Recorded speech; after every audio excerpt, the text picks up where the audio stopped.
Hello everyone, welcome to a Coding and Philosophy podcast, yet another one. My name is Chiang. My name is Juho. I will call him 3 because it's easier for me as a Finnish person. So, I accept that variable declaration. Yeah. So, last time we talked about legacy, we talked about death. And I'm going to start out this episode with a little story. Little story. Okay. Yeah. So fire it up, Juho. I went to a walk and I ended up in a cemetery, pretty nearby here. Exactly, that's what I did. You can mimic it. And then in that cemetery, it first of all, it caused me to think a lot about the way of land use. All that. But I was talking with a friend, but we need cemeteries. Just like every city or every town has a cemetery, there's a reason for that. They are needed. It's a needed location in the grand play of the world. But yeah, so I was walking around there, and then I walked into where the soldier graves are, you know. The shoulder grave? The soldier grave. Yeah, so people who fought in the Winter War or the Second World War. Well, in Finland it was the Winter War, and I looked at the couple of things happened to me during that walk. First of all, when I looked at the graves of the soldiers, most of them died when they were like 20 or 23, which was quite, it's quite a short life to live, and it made me really appreciative of what they did, because I really believe that, back in the day, when Stalin was in charge, someone was going to have to stand up for him eventually. It could have been them, or they could have said like, I'm not going to do it. Let someone else do it, and maybe I should have. I should have to fight now if they didn't fight back then. So it made me appreciative of their sacrifice, basically. And also, it made me think a lot about the people in the graveyard, is how all of them made their own little contribution to the world. To the world? Yeah, or to Tampere, especially. To the person who's on top of their hierarchy. What do you mean? I mean, they are soldiers, right? So they follow commands. There should be a person who's in command of them, and the person who's on top of the command, and the person who on top of the leader, the political leader of Finland back then, doesn't like Stalin. So he commands soldiers to fight for his idea. Yeah. And that idea, even if they didn't know it, and they probably weren't thinking about, they weren't thinking about it, but then they just have to do it anyway because someone command them to go out there and fight. And they are so young, so they have inexperience, but they just throw out of the battlefield. Exactly. And they weren't, when they were fighting, they weren't thinking, this is for the future generations of Finland. Like now we look back on it and say like, thank them for fighting for the future of Finland, like for the current state of Finland. But anyway, so they were just basically commanded to do that. And they held out, and they fought so that we wouldn't have to fight, or at least I wouldn't have to fight. That's the way I see it. But beyond the soldiers, I also, when thinking about the regular graves of regular people, all of them did something. They made a contribution to the world, whether they liked it or not. It's like you're going to leave some sort of a footprint into this world, or you're going to leave some sort of effect or some sort of legacy, even if you try your hardest not to do that. The graveyard walk made me really appreciative of all the little contributions that each person had made. That's the way I see it. But you understand that the little contribution as like an abstract and generalized concept, isn't it? Because you just say contribution, but you just don't know what kind of like the specific contribution that is, but you can just intake that has like a big spiritual level. Yeah, I don't know the specific contribution, but I do know that all of them, they are graves in Tampere. Yep. So I would deduce, or I could logically deduce, that all of them somehow contributed to the Tampere's building or Tampere ecosystem that we live in. Yeah. So in a way, they all contributed to the place that we are in now. So, and that's why I mean that being appreciated of that. So, yeah. And one thing which also came to my mind during that walk is how, it is quite amazing when you think about the amount of my ancestors had to fight a lot more than I am doing, a lot, or they were living in a lot rougher world and a lot more violent world that we live in right now. Just because I think this sort of peace that we have, or we have way less wars now than we had 100 years ago. 100 years ago they were, or even before that, wars were, it was pretty much a given thing that if you were a citizen of a country, you would have to go to war, basically, or you would be conquered at some point, because that's what was happening all around Europe, and I think all around the world is a lot of conquering and a lot of kings were fighting amongst each other. Well, that still happens right now, but the world just changes its interface. What do you mean? What do I mean? It's the digital landscape. People are fighting over, the digital giants are still engaging in war-like kind of competition. But it's the business world, the economic world. That's true. It has replaced the wars of it used to be that the way you got resources is by conquering new lands and going to war. But now the way you get more resources is you fight the digital war. Yeah, it's more sophisticated form of war. No, it's not more sophisticated. It just transforms. I would say it's more sophisticated because it's not as primordial as it has more. We're not fighting with weapons and killing each other, which is the unsophisticated war, I would say. Yeah. I like the word primordial. So war still happens. We still have to fight a war one way or another. But it's to quote Fight Club, it's a spiritual war. It's a mental war now. It's not a physical war. So we have to fight against consumerism and I like consumerism. Look at this. Rode. Shout out to Rode. They are, thanks to consumerism, they have developed one of the best speaker and microphone producer in the world. That's true, but thanks to Sony, we have the camera over there. Thanks consumerism.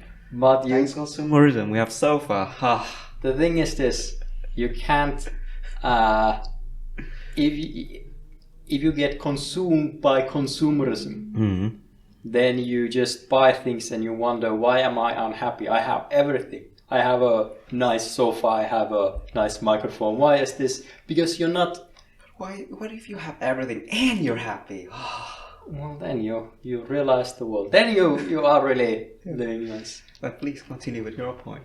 Yeah. What I'm saying there, that back in the day, they used to live in the world of scarcity. They want things and you had to make do with what you have. Yeah. And now we live in the world of abundance. You have everything at your disposal. You can do everything, you can be anything. Infinite possibility. Exactly. And you will think, oh, that's paradise. That's what they were wanting back in the day. They were dreaming, oh man, I wish there was an abundance of opportunities. Then, it would be a paradise. Now we have that. Well, are we living in a paradise? It's not actually a paradise because each and every individual have a war, so to speak, of his or her own. Yeah. So we are offered abundant opportunity, but I believe there are still things out there that individual can pursue that as their own adventure. There's still things to work on. That's what I mean. There are always things to improve and work on. Of course. But the war... right now we are... I mean, the way I see it is that we live in the most... We should be as... the most appreciative as... Like, throughout history, this is the moment where we have everything. We're not we're appreciating it the least, I would feel. Because back in the day... How do you feel that we appreciate that the least? Well, just the... I don't know, I feel like when I look at the news, I see a lot of doom and gloom. Even though we do live in the most amazing time right now, with all the technology, with AI almost coming to like fruition, and with unlimited food choices, we go to a market and then just, oh, what will I have today, as opposed to what can I catch today, you know, when they were hunting food. And I feel like even the way, if you think about Africa and Europe, is at least in Finland we have it's your responsibility to go to school. You know, we consider it a responsibility, and I think in Africa they consider it, it's a privilege, you know. So I feel the less you have, the more appreciative you are of the things you have, and the more you have, the less you appreciate them. Consider that's a yes. If we consider that's a yes, then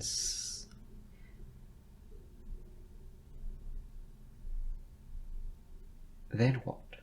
Then what? Yeah, then what? If we consider that the more we have, it's more likely that we forget our history, let's just put it like that, our source, and we just take things for granted and then move on with life. Yeah, and that what happens when you're unappreciative is that you live in a world of abundance and you are unhappy, I would say. If you're living in a world of abundance and you are unhappy, you are not thinking about all the things you have. People would always be unhappy. What do you mean? That is your axiom. Life is suffering. So to live is to suffer. So no matter whatever circumstance, human will always find a thing to be suffering about. Yeah, but I really think that one way or another. That's what we have a joke. First world problem. It is the problem that only privileged and developed countries just have to experience. Yeah. So we always find ourselves in a suffering situation. But also, I think suffering is relative, because you can have someone who's happy is also relative. Well, that's true as well. So that's very true. So if I'm living in a poor country and I get a new pair of socks, I'm gonna go, wow, I'm gonna reach level 10 in the happiness. Yeah. But if I live in dopamine spike. Yeah, that's what. But if I live in the Western world and I get a computer as a gift, then that's way, like, comparatively, that's way better of a gift than a pair of socks. But I'm gonna reach 10. I'm not gonna reach 50,000, even though a computer might be 50,000 more. I don't know, 50,000 times more valuable than a pair of socks. But it's competitive, and the same works with suffering. So if someone who loses, and this is also comparatively against people who live in the same place. So let's say I lose my family, it would have a massive negative impact on me. And if it happens to you and you're more resilient, it wouldn't have as much of an impact on you. You know. I see. So happiness and unhappiness are relative to where we live and also on the personal perception. Yeah. So it's all relative. Yeah. But what happened? Back to the point when you point out that there may be a phenomenon in this society that people living in abundance may not be appreciative of their source. then so what? So what? Yes, so what? What is that? Is that you still got to live your life. You got to experience you are the first single-handedly experience all the emotion, all the experiences, all the happy, all the suffering in your life. You don't experience that for other people. That's true. That's true. Well, even if you call yourself a sympath or empath and declare yourself that you feel all the emotion, but I still see that people as an individual will bear the most full intensity of their own conscious experience and focus on yourself.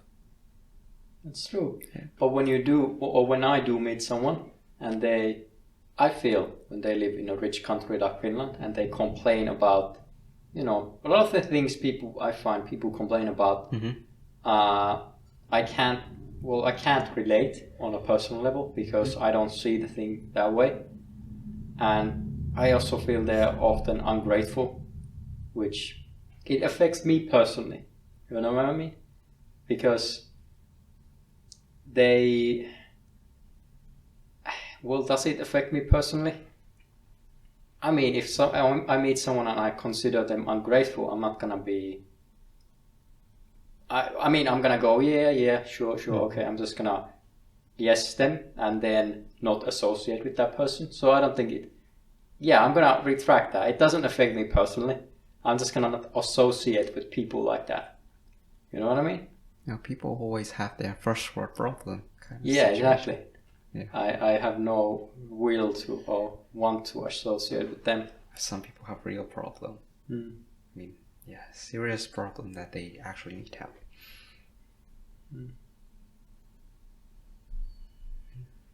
I would say just focus on yourself.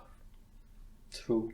So a good lifeline or a good guidance for. But if you disagree with me, you do you.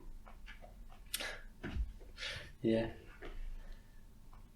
But I do like what I was saying about the going on a walk in the graveyard and it made me more appreciative of everything that is here. And even going back to like my ancestors and your ancestors, if you really think about it, it's quite remarkable that we are both alive, or it meant that our ancestors had to go through a lot of suffering. And I feel if we reject this life, or if we if I, for example, killed myself and said like, okay, screw this, that would be ungrateful, or it would be my ancestors would look down upon it because they were like, God damn it, we went through all this suffering to kind of make you happen, and now you stop the game of life, basically. Or you become a subject of study for people who suicide, and then you inadvertently contribute to that kind of research topic. That's true. But who do you want to? Would you rather make your ancestors proud, or would you rather become a research topic for the suicide? But you become someone else's ancestor. What do you mean?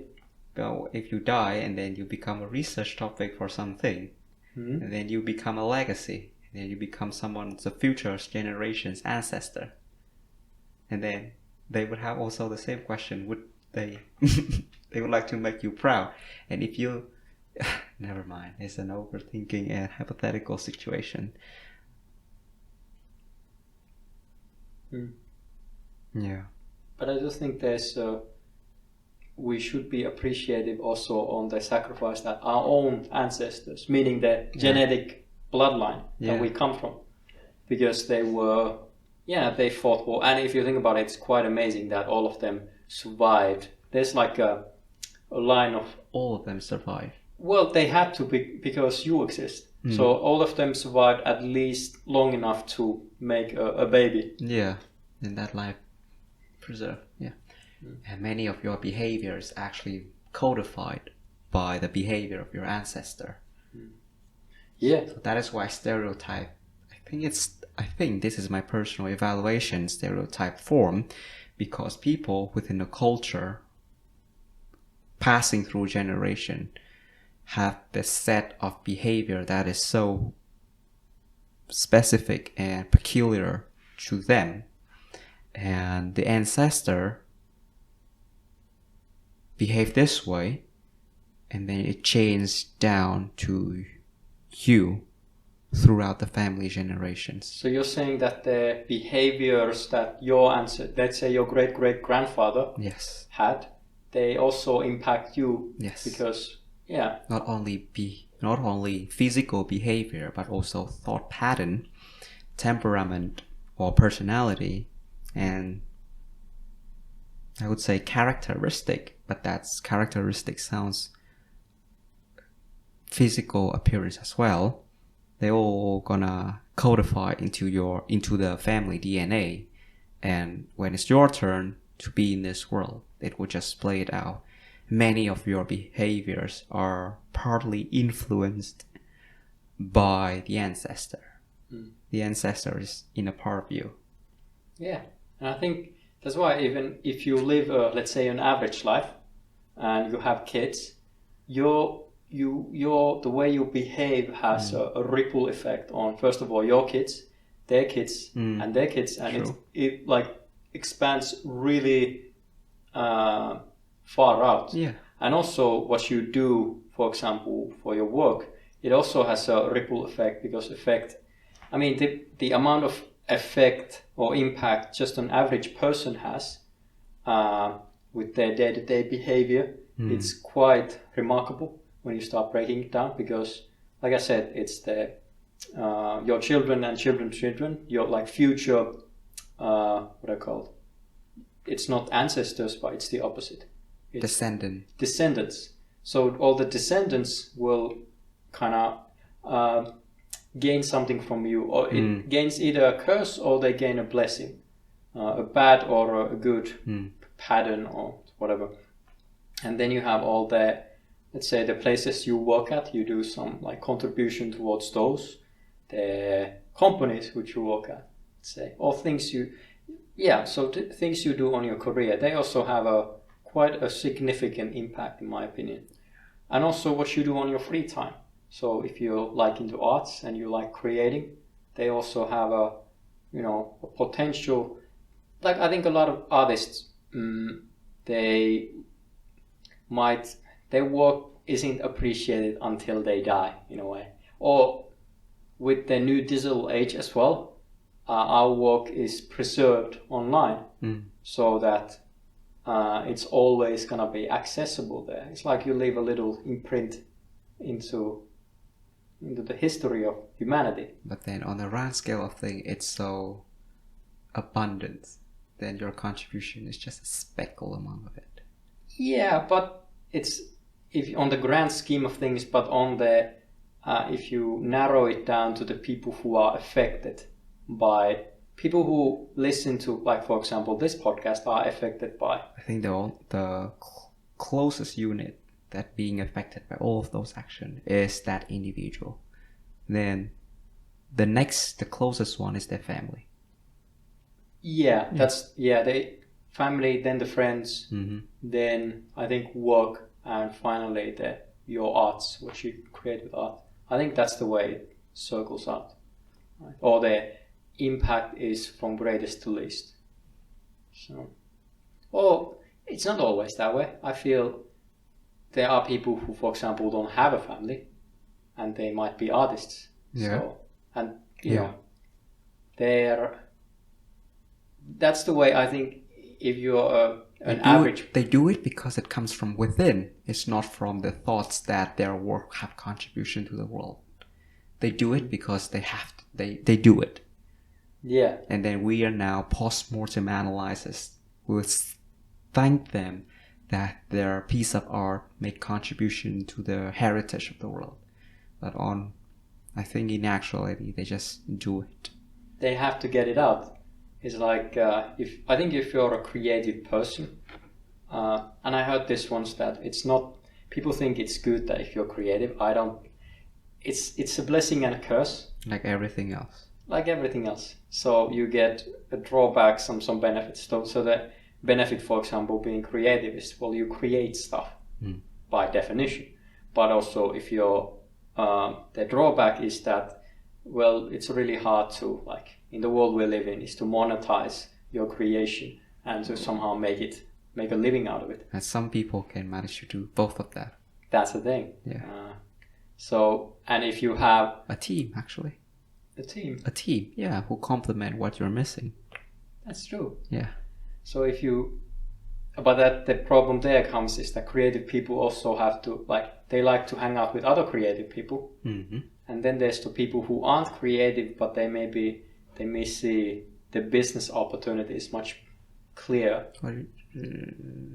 I think a subset of definition for creative people is able to see the opportunity, including business opportunity. Or maybe I mistake with creative with open-mindedness. Okay, open-minded people, a subset of open-minded people is to be able to detect good business opportunity or opportunity in general. Yeah, and creative people is a subset of open-minded people. And some people just happen to have good business thinking and the ability to create and innovate. That's sweet. That's a sweet combination. But, okay, I will not think about the hypothetical situation and try to relate everything back into the mundane world. What do you mean, the mundane world? Mundane world means our day-to-day activities, because that's the unit of we are interacting with everyday life. Yeah, and I think if you think about the mundane life or the mundane world, it is quite unmundane. It is quite spectacular. Yeah, it is spectacular. It is spectacular. We are just making the most out of our daily life, and if we do that consistently, it leads to a spectacular life. Yeah, and I think that's a good place to end it. The quality of your life depends on the quality of your thoughts. And your actions. Don't think and not act. True. And feel. And be motivated. Be a human. Be all that. Be a good human. And thanks a lot for joining us for another episode. We will see you next time, where we have a guest. That's a sneak peek. Goodbye. Goodbye.